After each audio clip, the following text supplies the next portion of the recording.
Quería hablar de un ejemplo de un, ¿cómo se llama?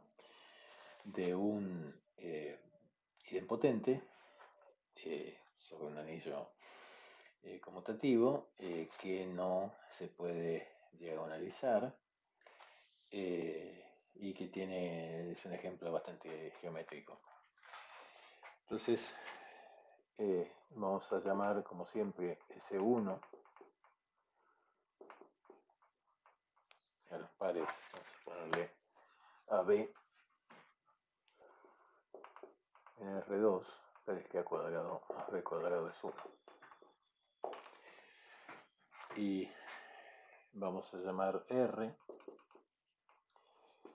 al anillo de todas las funciones continuas de S1 en R. Fíjense que esta R, la R de los reales, no es la misma que esta R que es el anillo. Aquí adentro vienen los elementos X e Y, que son las funciones coordenadas, o sea, X de C1, X e Y de C1 en R, X de AB me da A, e Y de AB me da B. Las operaciones en este anillo son las operaciones coordenada a coordenada, o sea, puntuales, elemento a elemento. En particular, el neutro para el producto es la función constantemente igual a 1. Y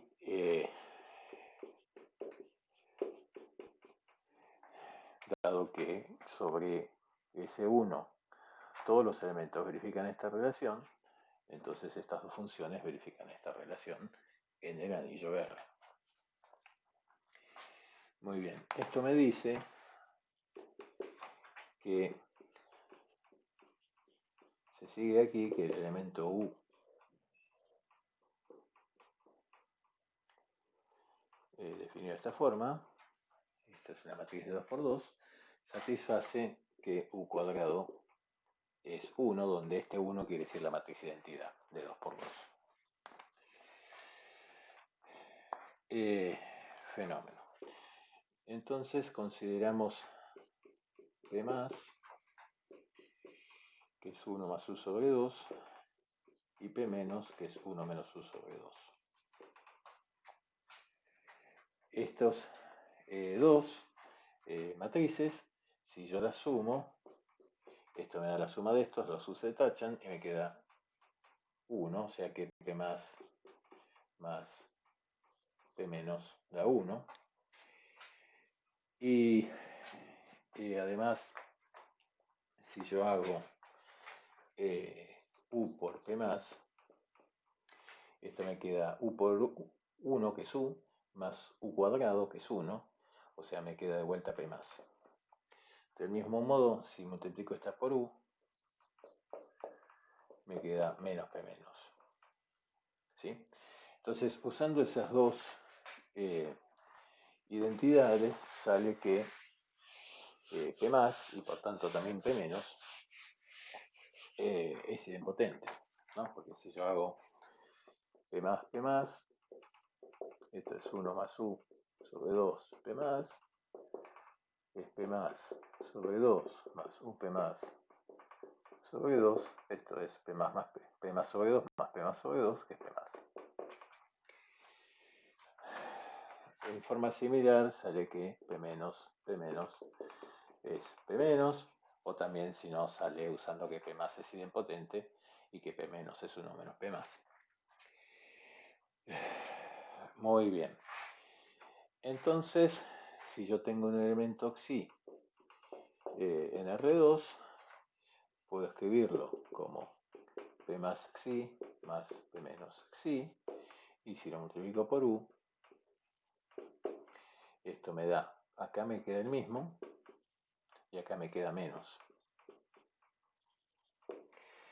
Con lo cual, se sigue que P más y P menos son los proyectores, las proyecciones a los autovectores de autovalores 1 y menos 1 respectivamente, porque me queda que UXI es igual a xi, si solo si, xi es p más xi, y que uxi es menos xi, si solo si, xi es p menos xi.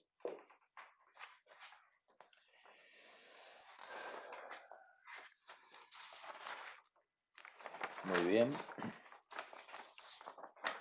Bueno. Ok.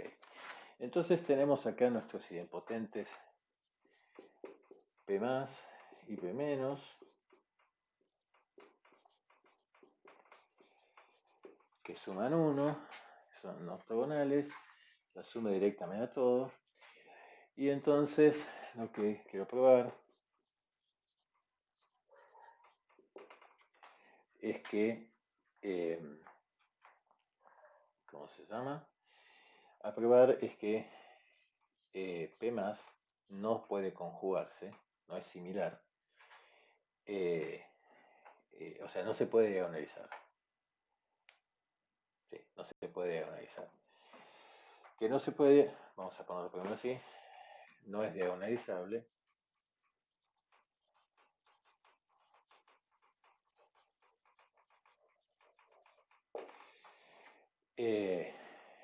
Bien. Ahora, si fuera diagonalizable, tendría que ser diagonalizable a una matriz diagonal, cuyos elementos de diagonal tendrían que ser elementos idempotentes del anillo de funciones continuas de S1 en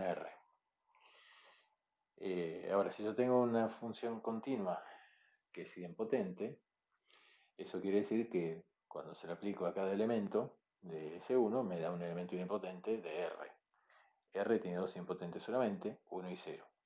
Pero la función continua solo puede tomar valores 1 y 0.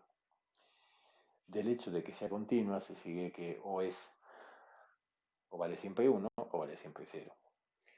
Con lo cual, si P más fuera diagonalizable, tendría que diagonalizarse o bien la matriz de identidad, cosa que no puede ser porque P más no es un isomorfismo, porque mata a P menos, a la imagen de P menos.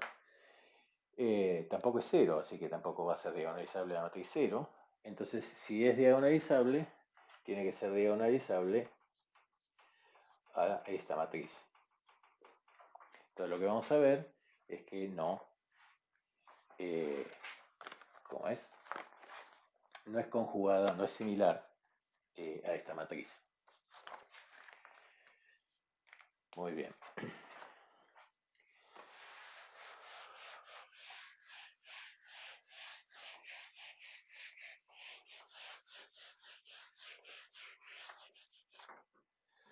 Muy bien. Entonces, supongamos que si lo fuera,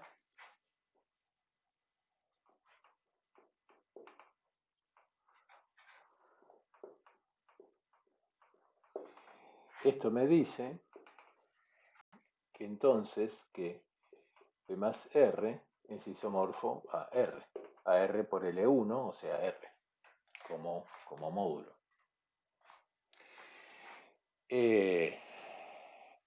Ok.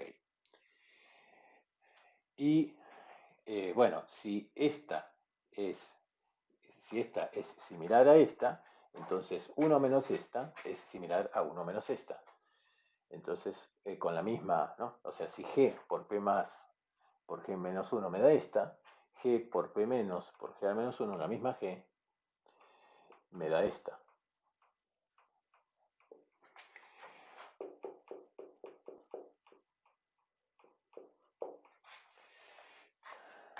¿Ok?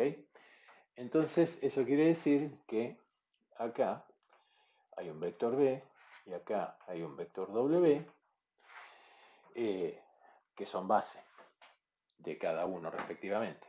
Pero como además P más R más P menos R da R, si acá tengo B es una base de este y W es una base de este, esto es una base, esto es R2, perdón, de R2. Bueno, ahora vimos en otro video que si esto pasa, entonces, digamos, B va a ser Los elementos de R son funciones, ¿no? Entonces va a ser F1, F2. Entonces, si esto va a ser base, F1 y F2 tienen que generar todo R como ideal.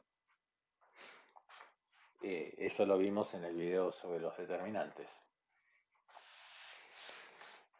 Muy bien. Ok. Bueno, entonces en particular, si tengo un elemento AB en S1 y considero MAB el núcleo de la evaluación en AB de R en los reales, ¿no? La función, esta es la función, el morfismo, que a una F lo manda F evaluado a B. Entonces, ¿esto qué son? Son las funciones de S1 en R continuas que valen 0 en AB. ¿Sí? Esto es un ideal maximal, porque el cociente por L es R, que es un cuerpo, es un ideal maximal de R. Entonces, si esto va a dar R, entonces no puede ser que lo contenga.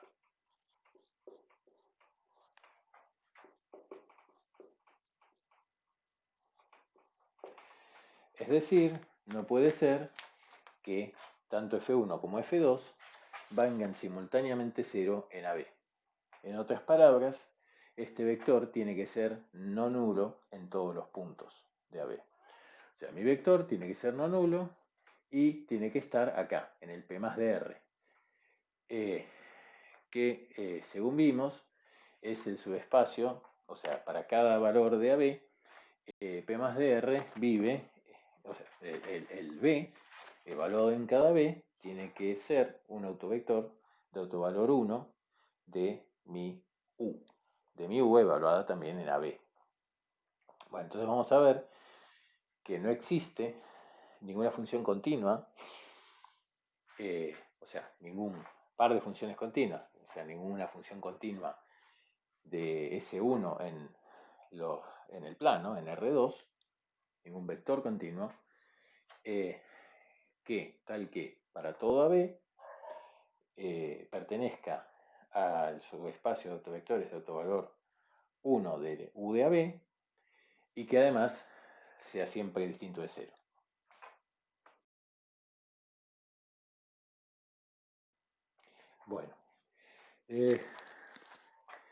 Bueno, a ver, entonces supongamos que tenemos un B que está acá, en la imagen de P+, y que sea distinto de 0, digamos, en 0. Podemos suponer que el módulo de B de 0, 0 es 1, pues si no divido por el módulo. Bueno, entonces si tengo un elemento AB en S1, usando la parametrización usual, A es coseno de tita, B es seno de tita, y U de AB U es la matriz que teníamos antes, X, Y menos X, en términos de estas coordenadas es esto. Y bueno, una cuenta sencilla, usando la fórmula del coseno de la resta y del seno de la resta, me dice que el subespacio de autovectores de autovalor 1 de esta U es esta línea roja. Acá están los autovectores de autovalor 1, o sea, la recta fija por esta U es, ¿cómo es? La recta es una reflexión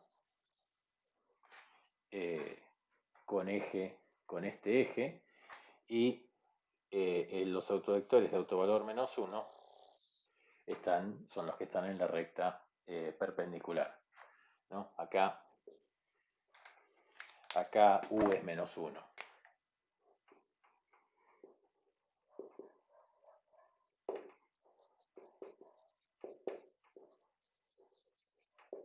O sea, estos los da vuelta y a estos los deja fijos. Muy bien. Entonces, bueno, si tenemos un vector, tenemos nuestro vector b, que es una función continua, que en cada punto de la circunferencia toma un valor que está en esta recta. ¿Sí? Es un autovector de autovalor 1. Muy bien. Entonces, pongamos que empiezo en 0, es no nulo. Pongamos que está, o sea, acá con el ángulo es 0, la mitad es 0. Entonces, pongamos que está de este lado. ¿No? Podría estar acá o acá. Pongamos que está de este lado. Entonces, bueno, cuando avanzo, está en la mitad, siempre en la mitad. Por ejemplo, cuando llego a pi, está en pi sobre 2. Y cuando llego a 2pi, está en pi. Pero había empezado en 0. ¿Tá? Entonces, ahí me tiene una discontinuidad. No puede ser que cuando, por este lado, cuando tiende a 2pi, es decir, a 0, me tienda a pi si había empezado en 0. Del mismo modo, si en vez de elegir que empiece con un vector de este lado de este lado de esta recta, que empiece de este lado, entonces cuando, cuando mi vector llega acá, lo tengo cuando mi vector llega acá, lo tengo del otro lado también. ¿Sí? Entonces, de esa forma se puede ver que no hay ninguna función continua que mande todo para B en un vector que sea autovector de autovalor 1 y que nunca valga 0. Por tanto, nuestro P no es diagonalizable.